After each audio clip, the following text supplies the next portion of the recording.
bem-vindos ao podcast do Instituto Ludwig Fomes Brasil. Meu nome é Bruno Garchagen. Hoje eu converso com Benê Barbosa, presidente do movimento Viva Brasil.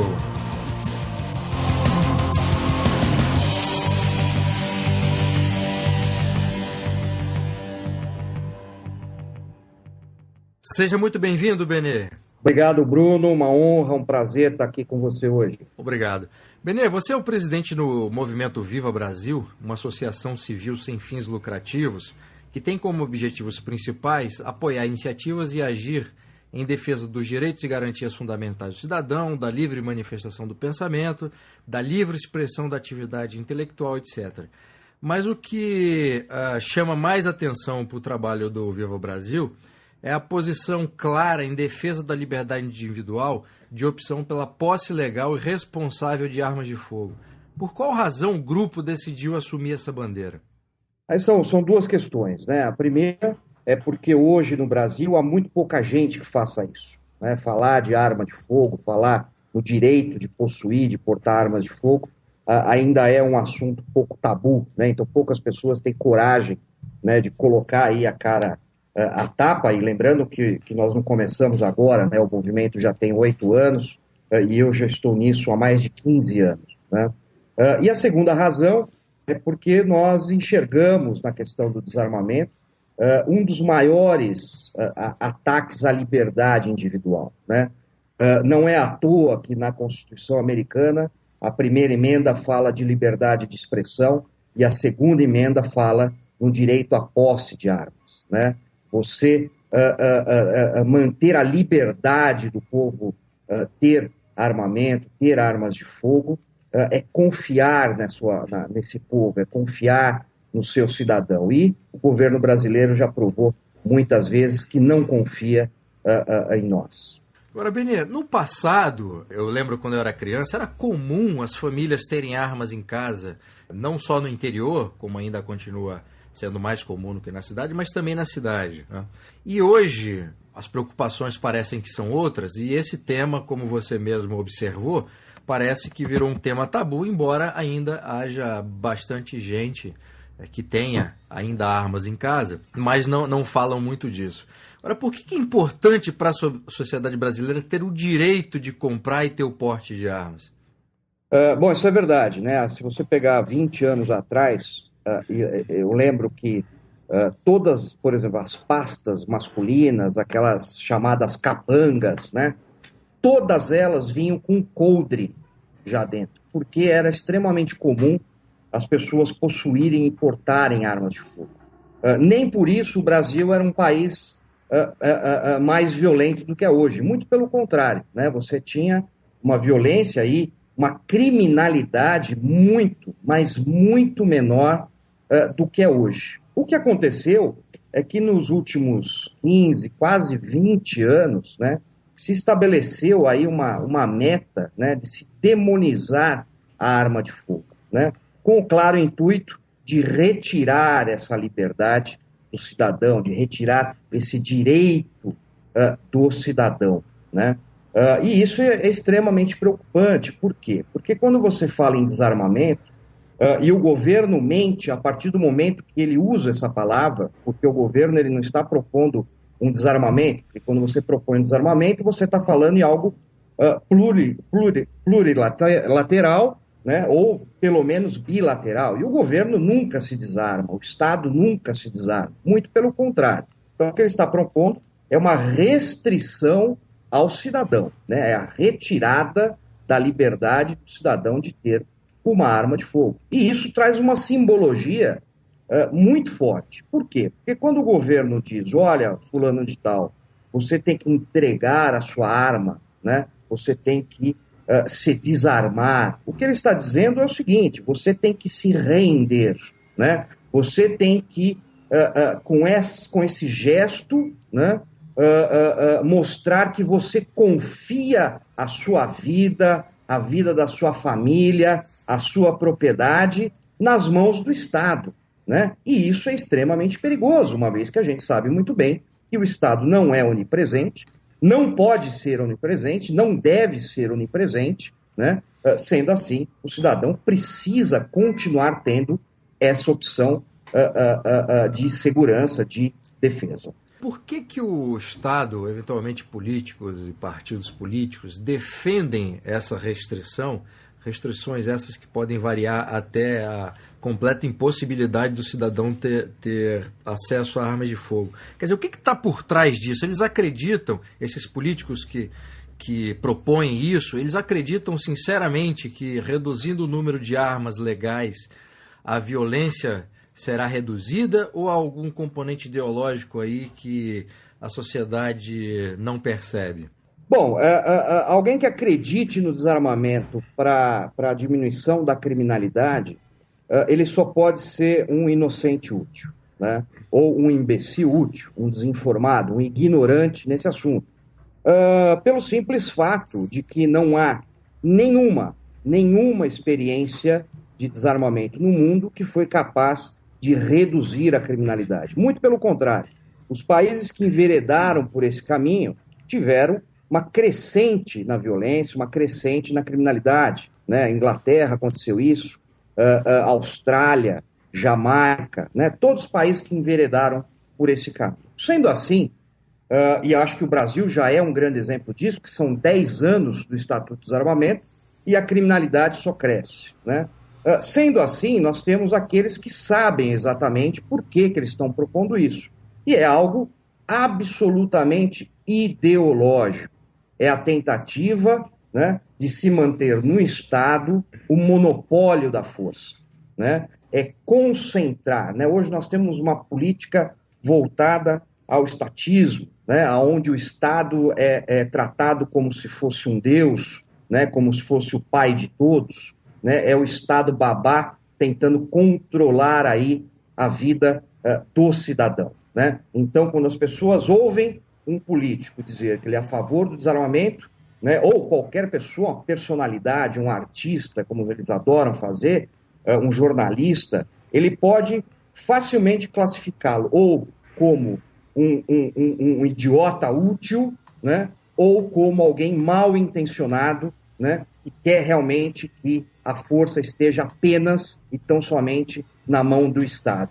O que, obviamente, é sempre, né, o objetivo aí de todos os governos totalitários e autoritários do mundo. Bom, Benê, antes de eu te perguntar especificamente sobre essa muito comum e equivocada relação entre número de armas e número de mortes, eu queria perguntar uma coisa anterior que você citou, e sobre a questão da proibição ou tentativa de proibição de acesso às armas pelo governo. Segundo o mapa da violência 2013, o Brasil é o país com mais mortes por armas de fogo numa lista de 12 países mais populosos do mundo. O Brasil tem aí 36.792 homicídios registrados por armas de fogo em 2010. O coordenador da pesquisa, o sociólogo Júlio Jacobo, atribui esse primeiro lugar à facilidade de acesso às armas de fogo. No Brasil, há uma cultura da violência e impunidade. Seria um tripé, então, com esses três elementos. Ele disse ainda, em entrevistas para jornal na época que esse mapa foi divulgado, que a facilidade de acesso às armas de fogo pode ser comprovada pelas 15,3 milhões de armas que se tem notícia, sendo que desses 15,3 milhões, 6,8 milhões são registradas e a maioria, 8,5 milhões, não são registradas. É assim tão fácil comprar armas de fogo e obter o porte de armas hoje no Brasil? Olha, infelizmente, alguns sociólogos, alguns especialistas, eles iniciam uma pesquisa utilizando estatísticas e acabam concluindo usando numerologia, né?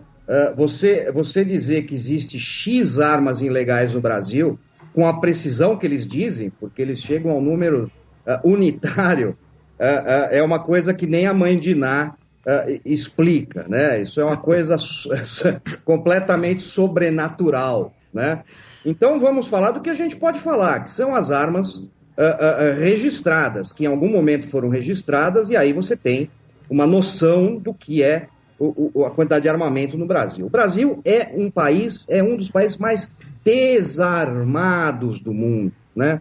Nós temos pouquíssimas armas em relação à nossa população. Só para se ter uma ideia, hoje registradas no Brasil, a gente chega à cifra aproximada aí de 1 milhão de armas de fogo, isso na mão da população civil. Se nós formos comparar com os Estados Unidos, que tem 7 vezes menos homicídios que o Brasil, são quase 300 milhões de armas na mão da população civil, ou seja, é uma arma para cada habitante nos Estados Unidos. Ah, mas os Estados Unidos é violento, né? Você tem a chacina, as pessoas entram atirando no cinema, né? Isso é outro mito que se criou, né? Até porque se a simples relação, né, entre armas e criminalidade, ou armas e violência fosse verdadeira, a Suíça seria o Brasil e o Brasil seria a Suíça, né? A Finlândia seria o Brasil e o Brasil seria a Suíça. O Canadá seria o Brasil e o Brasil seria o Canadá. São países com uma quantidade absolutamente gigantesca de armas de fogo na mão da população e nem por isso tem criminalidade elevada, né?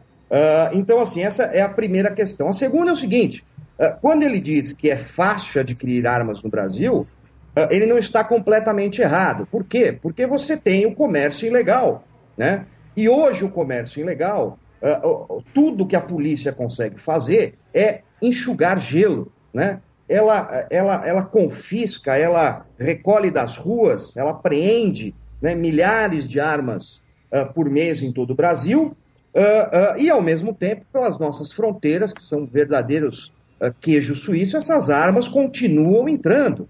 Então, na realidade, o que você tem causado pela política de restrição às armas do governo, principalmente do governo federal atual, é o desarmamento da população, né? Ou seja, o cidadão que quer comprar uma arma legalmente hoje, ele praticamente não consegue, e ao mesmo tempo você tem uma criminalidade organizada, extremamente violenta, com muito dinheiro e que pode comprar qualquer tipo de armamento, e assim o faz. Por isso que cada vez mais você vê criminosos utilizando fuzis, metralhadoras, granadas, né? Tudo isso nunca foi vendido numa loja no Brasil. Tudo isso entra pelas nossas fronteiras aí debaixo da barba do nosso querido governo federal. Esse dado interessante que você falou, essa comparação entre Brasil e Estados Unidos, eu peguei um dado aqui que foi o relatório escrito do Escritório da ONU contra Drogas e Crimes. Esse relatório é de 2012, com dados de 2007. Nesse relatório havia informação de que o número de mortes no Brasil era quase 4 vezes maior do que nos Estados Unidos, sendo que nos Estados Unidos, como você bem falou, a quantidade de armas era muito maior do que aqui. Os dados que foram publicados nesse relatório davam conta de 270 milhões de armas em posse da população americana, isso dados de 2007. Enquanto no Brasil, segundo o mapa da violência, haveria aí 15,3 milhões de armas, contando as registradas e as não registradas. Mas como você bem observou, ter um dado sobre armas não registradas é mesmo um exercício hipotético, né? Exatamente. Bom, esses dados por si só, quer dizer, essa comparação entre países que têm uma quantidade maior de armas e um número menor de crimes, conseguem refutar essa afirmação ou essa vinculação entre quantidade de armas e quantidade de mortes causadas por armas de fogo? Por que tem especialista e jornalista e político que ainda continua utilizando de forma falaciosa esse tipo de argumento? Porque ele não pode falar a verdade, né? Ele não pode chegar simplesmente e dizer, olha, eu não confio na população, eu não confio no cidadão, e eu acho que só o Estado tem que ter armamento, só o Estado tem que ser o detentor aí da coragem, da utilização da força, né? Ou seja, na falta do que falar de verdade, ele tem que apelar para a mentira. Isso é óbvio, né? Isso é claro. E lembrando que eles usam uma outra estratégia bastante interessante, que é o seguinte, eles falam quase sempre da morte com a utilização de armas de fogo, né? Ou o que é pior, que a gente vê em muitas manchetes, né? Armas de fogo matam no Brasil. Eu nunca vi uma arma assassina do mesmo jeito que eu nunca vi um carro bêbado, né? Então, assim, eles utilizando isso, eles distorcem o que precisa ser dito, que no Brasil se mata, e se mata muito, mas não é só com arma de fogo, né? Se você tem 37 mil assassinatos com armas de fogo, você tem mais 30 mil que são cometidos com outros objetos. né, facas, pedaços de pau, pedras, esganadura, pedaço de fio, né, fogo, né, tudo é utilizado para se matar quando você tem essa intenção, né? É como se alguém que fosse assassinado com um tiro fosse menos defunto que alguém que fosse esfaqueado, né? Essa é a grande mentira. E os anti-armas americanos fazem a mesma coisa, né? Então, você comumente vê essa relação. Nos Estados Unidos se mata X, né, com armas de fogo, né? Vou dar um exemplo. Agora, nessa nova tentativa do Obama, né, de restringir as armas de fogo, e lembrando que lá eles querem restringir os fuzis, né, ou as chamadas, entre aspas, armas de assalto, armas de combate, ele diz o seguinte: os fuzis são utilizados em ataques contra escolas, em cinemas e etc. O que ele não diz é que o número de assassinatos nos Estados Unidos, tá, utilizando-se martelos, são maiores do que utilizando-se fuzis, né? Então vamos proibir os martelos também, vamos restringir os martelos. Ou seja, todo desarmamentista, né, para tentar convencer, para tentar se impor, ele precisa ser mentiroso, porque se ele for falar a verdade, ele vai ser contra o desarmamento. Não tem outra forma, não tem como ele fugir disso, né? Então ele precisa adequar as estatísticas, adequar o seu discurso, né? Adequar as suas falas para tentar aí convencer que o problema é a arma de fogo e não a sociedade, e não a política, e não a ineficácia da segurança pública como um todo. Quando esse tipo de relação é desmascarada, os defensores dessa restrição ou da proibição completa começam a levantar outros tipos de argumentos falaciosos. Um dos quais, Benê, é a acusação de que a liberdade de comprar armas de fogo de forma legal beneficiaria os criminosos que poderiam roubar essas armas legalizadas para cometer seus crimes. Como é que se responde a esse tipo de acusação? Aí nós temos duas questões, né? Quando alguém fala isso, principalmente quando um governante fala isso, o que ele está dizendo para você é o seguinte: a minha segurança pública é ineficaz mesmo, eu não posso te proteger, eu não vou te proteger, então eu só não quero que eles levem a sua arma, né? A segunda questão é que, como é muito comum, principalmente no Brasil, é jogar na vítima a culpa pelo criminoso. Então, se alguém cometeu um crime, se alguém rouba ou furta uma arma de fogo, o Estado tem que agir e, primeiro, impedir que isso aconteça. E, segundo, se acontecer, recuperar esse bem, né? Então, quer dizer que se eu tenho um celular roubado, esse celular vai parar dentro de uma cadeia, como comumente acontece, e é utilizado para se fazer um sequestro, para se fazer um roubo a banco do lado de fora, então a culpa é minha, né, que tive o celular roubado, né? Eu costumo brincar, eu digo assim, tá bom, então nós temos que fechar as concessionárias e as montadoras de veículos, porque 100% dos veículos que são utilizados em crimes foram comprados legalmente um dia.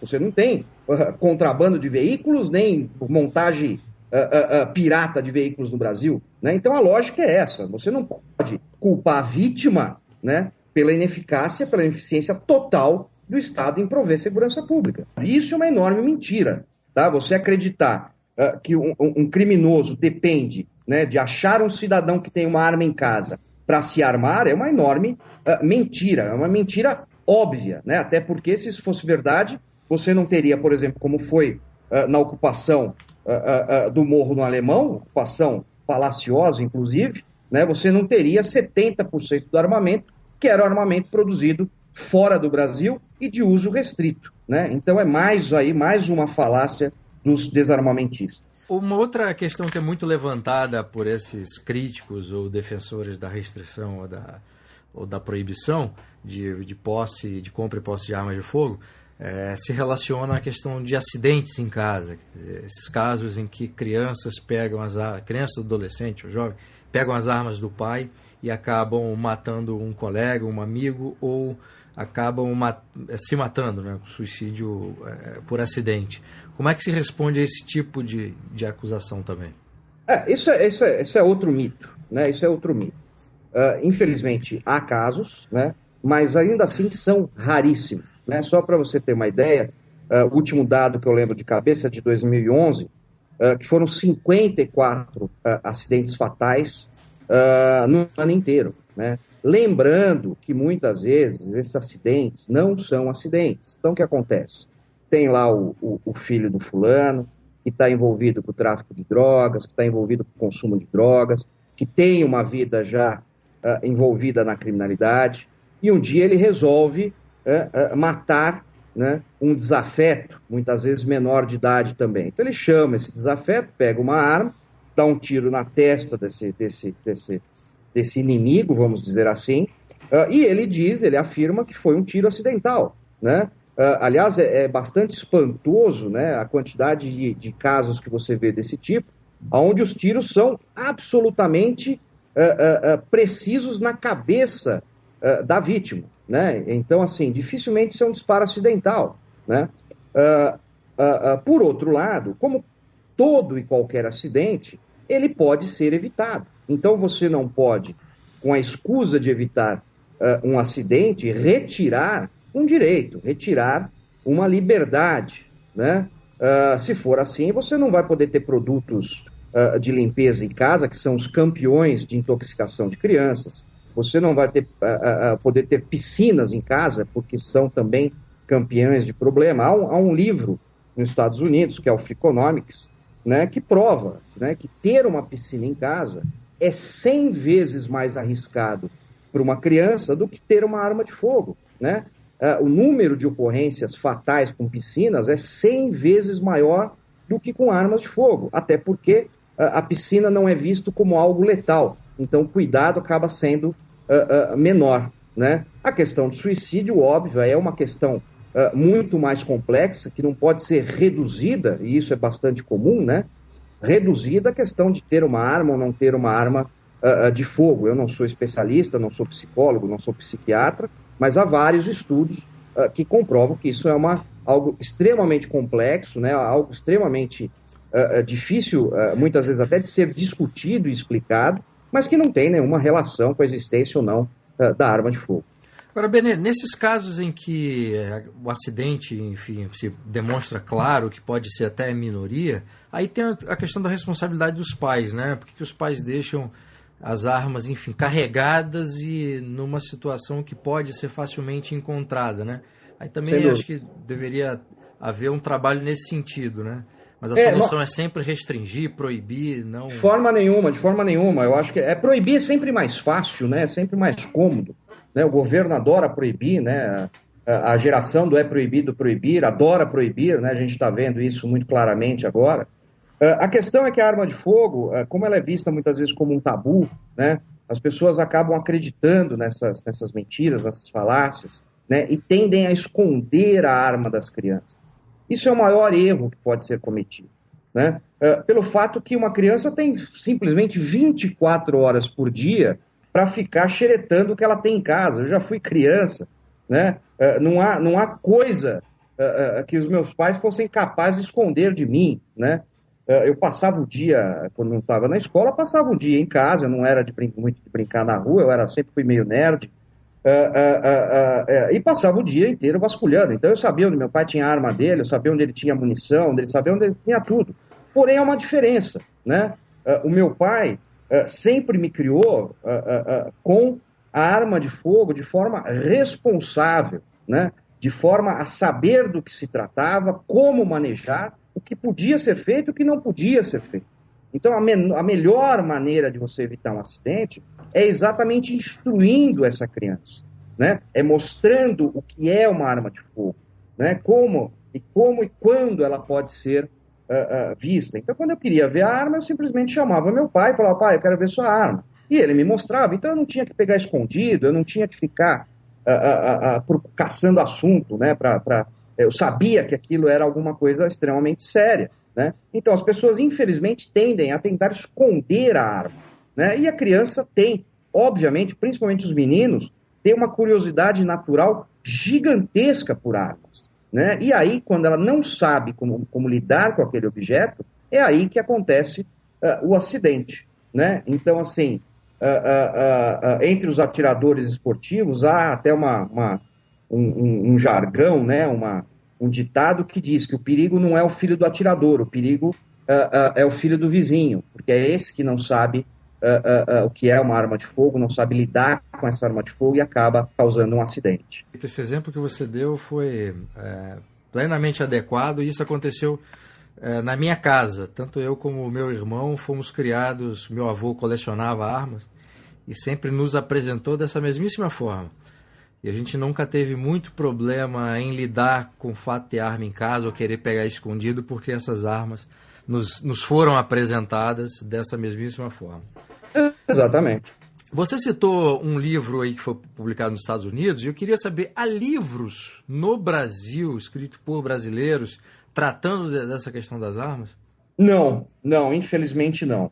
Né, o Brasil ele tem uma carência gigantesca de estatísticas, de pesquisas sobre esse assunto, né? Até da coleta de dados. Então, por exemplo, no Brasil dificilmente você consegue identificar, no caso de um homicídio ou no caso de uma legítima defesa, se a arma era registrada, se a arma não era registrada, né? Se houve a legítima defesa, se não houve a legítima defesa. Isso não é tabulado, né? E quando não é tabulado, você não consegue ter pesquisas sérias sobre esse assunto. E aí a gente vê mais exemplos de numerologia, né? Como um famoso promotor aqui de São Paulo, que uma vez simplesmente chega e diz, né? Olha, de cada 16 reações armadas, 15 acabam com a morte da vítima. Isso é uma mentira, isso é uma falácia, né? Isso é uma brincadeira. E aí quando perguntaram para esse promotor quantos casos ele tinha analisado, ele respondeu 16, né? É o que eu digo, isso é numerologia, isso não é estatística, isso não é pesquisa, né? No Brasil, o único livro que foi traduzido, né, para o português nesse sentido foi o livro do professor John Lott, né, que é um economista americano, né, conceituadíssimo nos Estados Unidos. Esse estudo foi, inclusive, alvo de críticas nos Estados Unidos, só que ele acabou por desfazer todas essas críticas e hoje ele é aceito realmente como um trabalho científico, né? E ele chega numa conclusão muito clara sobre isso, né? E ele diz, mais armas, menos crimes. É exatamente o título do livro. E, não por coincidência, no Brasil, na versão brasileira, o título acabou por ganhar um ponto de interrogação, né? Então, o que era uma afirmação virou uma dúvida. Mais armas, menos crimes, né? E eu conversando com o professor John Lott, ele me confidenciou, né? Ele me contou, aliás, me confidenciou, de que isso foi uma imposição da editora, né, para que o livro fosse traduzido e publicado no Brasil, porque eles acharam que era muito forte você afirmar que quanto mais armas, menos crimes acontecem, né? Isso infelizmente, aí o posicionamento tupiniquim sobre o assunto. Caramba, isso é absurdo. É absurdo, é completamente absurdo. Duas respostas anteriores, Benê, você falou uma coisa, um tópico interessante, que é a tentativa de responsabilizar a vítima quando da ocorrência de algum crime. Quando você vê matérias na televisão sobre criminalidade que vão entrevistar algum representante da Polícia Militar, e esse representante da Polícia Militar fala assim, olha, não saia de casa com bolsa, não saia de casa com relógio, não saia de casa com joias, não saia de casa com... Como é que você se sente, ô Benê? Olha, ao ouvir esse tipo de coisa. Assim, primeiro eu me seguro para não falar um palavrão, né? Porque, porra, é difícil, né? Você chegar num ponto, tá? Que a Secretaria de Segurança Pública da Bahia coloca em seu site que o cidadão deve levar R$20 na carteira para o criminoso não ficar bravo porque ele não tem dinheiro, é o fim do mundo. É o fim desse país. É a rendição total perante o crime. Quando as instituições policiais, e eu te digo, esses comandantes da Polícia Militar, delegados que falam isso, pode ter certeza que eles não acreditam nisso, mas eles são obrigados, né, institucionalmente, a adotar essa posição. Até porque, se não fosse assim, eles não poderiam andar armados quando estão nas suas folgas, já que eles não podem reagir, para que ele anda armado? E é o seguinte, quando ele diz, olha, não reaja, né, não faça gestos bruscos, na verdade, ele não está protegendo a vítima. Ele não está protegendo o cidadão. O que ele está fazendo é justificando o bandido, é justificando o latrocínio. Tanto é que você vê todo bandido que mata a sua vítima, quando ele é preso, a primeira coisa que ele fala é o quê? Ah, mas ela reagiu. Ah, mas ela tentou fugir. Ah, mas ela fez um gesto brusco. Ou seja, ele está justificado pelo próprio Estado. Pelo próprio Estado. Esse é o grande absurdo da coisa, né? Você ter uma situação onde você não pode usar um relógio que você trabalhou e suou para comprar, porque um bandido pode roubar e o Estado acha que você não tem que usar esse relógio mesmo, né? É que nem aquele famoso, eu não vou nem citar o nome, porque eu não gosto nem do nome dele, né? Do famoso compre, mas não ostente, né? Daquele colunista da Folha de São Paulo, né? Que ele acha que você pode comprar um Rolex, mas não deve usar. Você pode comprar um iPhone, mas não deve usar. Pô, isso é um absurdo, isso é rendição. E desarmamento é rendição. Não reaja, é algo extremamente simbólico, tá? Quando isso é incutido na cabeça da população, na cabeça do cidadão, não reaja para todo tipo de crime. E você não reage contra a corrupção, você não reage contra os desmandos do governo, você não reage contra os criminosos, você não reage contra a impunidade, principalmente dos corruptos nesse país, né? Então é toda uma fala, né, que causa essa ovelização do cidadão. Nós estamos sendo tratados e sendo transformados em ovelhas indo para o abatedouro. Você acha que no futuro o governo do PT ou de outro partido com a mesma orientação ideológica possa novamente propor um referendo ou qualquer tipo de legislação visando restringir ainda mais ou até proibir as armas? Isso foi muito bom você ter citado isso, porque muitas vezes quando a gente posta alguma coisa no Facebook ou passa o nosso informativo, né, é comum assim as pessoas saírem gritando, né? Ah, coisa do PT, coisa do PT, o PT quer desarmar a população. Gostaria de lembrar que, primeiro, não foi o PT que começou com isso, né? E lembrando, obviamente, que eu não tenho a menor afinidade com o PT e com o governo atual, muito pelo contrário, né? Na realidade, quem começou isso foi Fernando Henrique Cardoso, do PSDB. Foi ele que importou o chamado microdesarmamento, que é algo criado pela ONU, né, em 54, para o Brasil. Né? Isso é uma das diretrizes da ONU, é uma questão ideológica também. Né? Então, o problema não é o PT em si. Né? O problema é a ideologia de todos os partidos, que são basicamente todos de esquerda. São todos matizes da mesma cor, do vermelho. Né? Então você tem o mais vermelho, o menos vermelho, o rosa choque, mas são todos muito parecidos, muito comuns. Né? Você não tem no Brasil um partido conservador ou um partido liberal, né? Ou um partido de direita, né? Que lute contra esse tipo de coisa. Né? Então você tem o PV, você tem o PSDB, você tem o PDT, todos eles têm ideologicamente uma cartilha muito parecida. Né? Então a ideia de que esses ataques vão continuar, eu não tenho a menor dúvida. Um novo referendo ou um novo plebiscito dificilmente acontece. Aliás, a população brasileira, mesmo aqueles que votaram a favor ou em favor do desarmamento em 2005, no referendo que houve em 2005, eles devem agradecer a todos que participaram desse referendo e deram um enorme não para o governo, porque senão isso aqui já tinha se transformado na Venezuela, na questão dos referendos e plebiscitos. É que o governo levou um chacoalhão tão grande nesse referendo, né? A maior emissora de televisão no país levou um chacoalhão tão grande, né? Os maiores poderes políticos, Renan Calheiros, Sarney, né? Todos eles favoráveis ao desarmamento, contando de que a população ia 90% votar a favor do desarmamento. levaram um chacoalhão que os fez colocar o pé no chão e dizer, opa, chega. Não chama o povo para votar, porque o povo não vota igual a gente. Isso foi um enorme ganho, né? Então, às vezes as pessoas falam assim, nós vencemos o referendo, mas não ganhamos, né? Vencemos, mas não levamos. Isso é bobagem, né? Se nós tivéssemos perdido aquele referendo, não só nós já teríamos, sem dúvida nenhuma, tido todas as armas legalizadas, confiscadas, realmente um desarmamento imposto de uma forma autoritária pelo governo, como outras liberdades, você pode ter certeza que já teriam entrado em outros referendos, em outros plebiscitos. O problema é que o governo, goste ou não, os partidos gostem ou não, a cabeça do brasileiro médio é uma cabeça conservadora e libertária. Ele não gosta da imposição do Estado, ele não gosta de pagar impostos, ele não gosta que o Estado diga se você pode ou não dar um tapa na bunda do seu filho.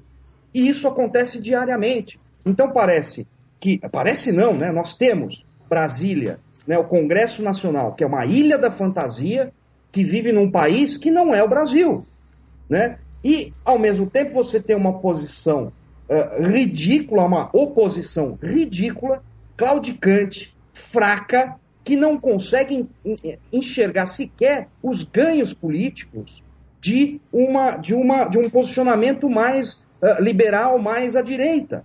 Nós temos um referendo onde o número de eleitores que votaram contra o desarmamento é maior do que o número de eleitores que elegeram Lula, que elegeram o poste do Lula. Ou seja, os políticos parecem que não conseguem enxergar isso. Eu acho isso quase inacreditável, né? É um tesouro eleitoral, isso é um tesouro político que não foi explorado ainda e dificilmente vai ser. Por quê? Por conta da ideologia dominante no Brasil hoje. Agora, apesar desse aspecto que você citou, quer dizer, tem uma parte significativa da população brasileira que não quer intervenção, que não gosta de pagar imposto, parece que o ambiente cultural, há uma certa mentalidade que vai contrário a isso, né? Porque você conversa com as pessoas, quer dizer, isso, eu acho que a gente está num período de transição, isso acho que está mudando por tanta coisa que tem acontecido. Mas há uma mentalidade estatista, né? Porque todas as soluções que se colocam em discussão quando você está numa roda de amigos ou em grupos maiores que você não tem um contato mais próximo, a solução sempre passa pelo Estado, embora tenha essa percepção de que o Estado não deve intervir, o Estado não deve fazer isso, o Estado não deve fazer aquilo. Quando vai propor alguma coisa, é sempre o Estado que deve fazer. Como é que você vê esse paradoxo que existe aí dentro da sociedade brasileira, Breno? Isso é algo histórico, né? Isso é algo histórico. Isso começou na nossa colonização, veio pelo nosso império, chegou à nossa república, né? Se consolidou com o governo de Getúlio Vargas, né? O pai dos pobres, pai do operário, sei lá do que ele era pai. Meu não era, né? E graças a Deus, né? E aliás foi Getúlio Vargas que inventou a restrição de armas no Brasil depois da revolução da revolta constitucionalista, né? Ele percebeu que a população armada podia enfrentar o governo central, mas aí é uma outra história. Então, assim, a população, assim, hoje o brasileiro, infelizmente, ele adora direitos, né? Mas ele odeia responsabilidades, né?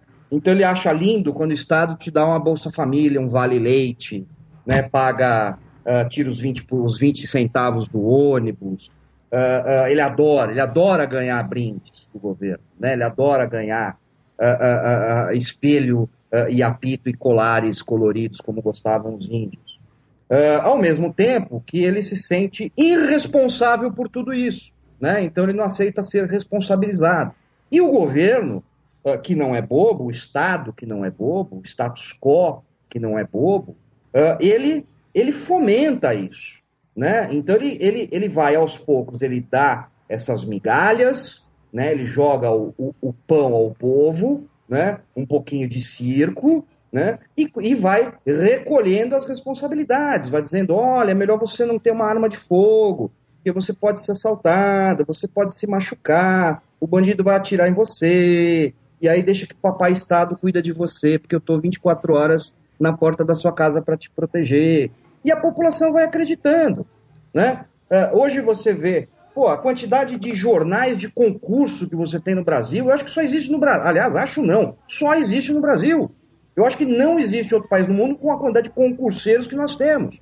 No fundo, o sonho de uma grande maioria é ser tutelado e trabalhar para o Estado e viver mamando nas tetas do governo. Enquanto a mentalidade for essa, obviamente, muito pouca coisa vai mudar, né? Então não adianta, por um lado, você não querer pagar imposto e, por outro lado, você exigir um governo paternalista, né?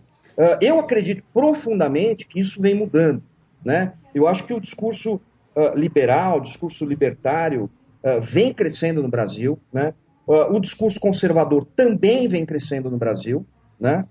E o discurso estadista vem encontrando cada vez mais gente que tem a coragem de dizer: opa, vocês estão errados, opa, não é por aí, opa, vocês estão mentindo, né? E isso é muito saudável, isso é muito bom, isso é extremamente importante para o crescimento desse país, que tem tudo para crescer, né? Mas a gente sabe que não cresce. Pegando esse gancho aí da coragem que você citou, trabalho do Movimento Viva Brasil, especificamente sobre essa questão das armas, não deve ser uma bandeira muito fácil de defender publicamente, né?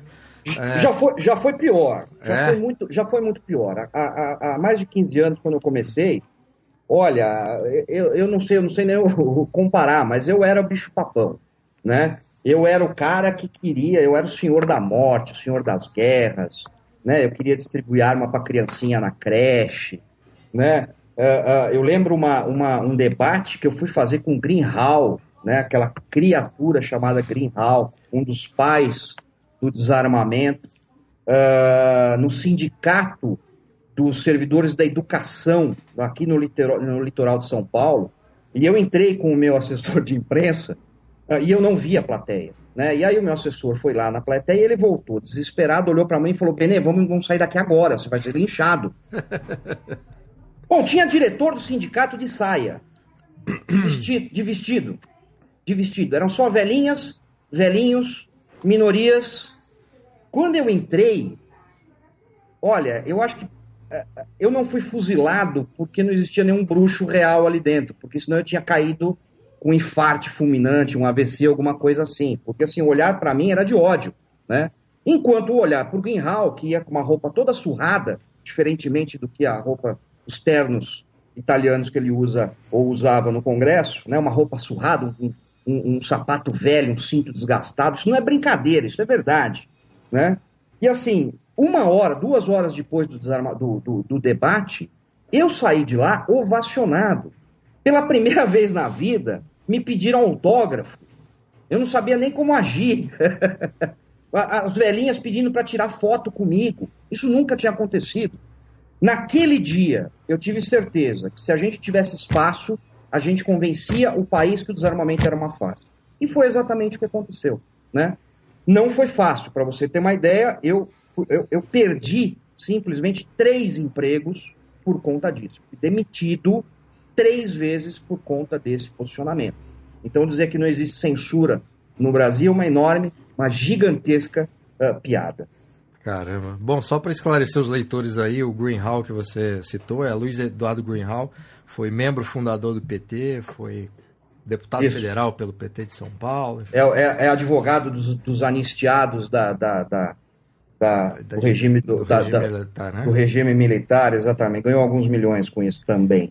Agora, Benê, para encerrar, você não teria algum projeto de publicar um livro trazendo esses dados, desmontando esses mitos ou não? Olha, é um projeto que eu tenho sim.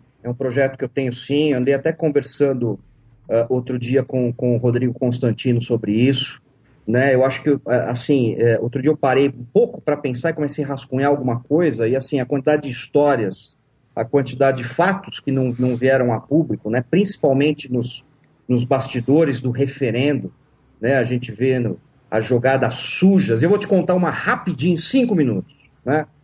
Nesse dia que eu falei, a gente vence o referendo, que foi esse debate com o Greenhalgh, eles também perceberam isso. Então, a propaganda, né, gratuita, né, das frentes parlamentares durante o referendo era para ser de 40 minutos, de 40 dias, 20 minutos por dia, como é qualquer eleição majoritária no Brasil, né? Vendo isso, o que eles fizeram? Eles buscaram o Superior Tribunal Eleitoral, reduziram isso para 20 dias e apenas 10 minutos. Ou seja, eles tentaram retirar isso daí para que a gente tivesse menos voz, e eles que já estavam fazendo campanha, na realidade, há 10 anos, pensaram que isso ia ser suficiente para vencer. Não venceram, mas eu ainda vou, com certeza, escrever um livro aí sobre esse assunto. Benê Barbosa, muitíssimo obrigado pela entrevista. E eu que agradeço, Bruno, como eu te disse, uma honra. Eu ouço, né, as suas entrevistas, gosto bastante, né? Gosto muito do site, gosto muito do funcionamento de vocês. E, para mim, como eu já disse, foi uma enorme honra. Agradeço aí essa possibilidade. Muito obrigado.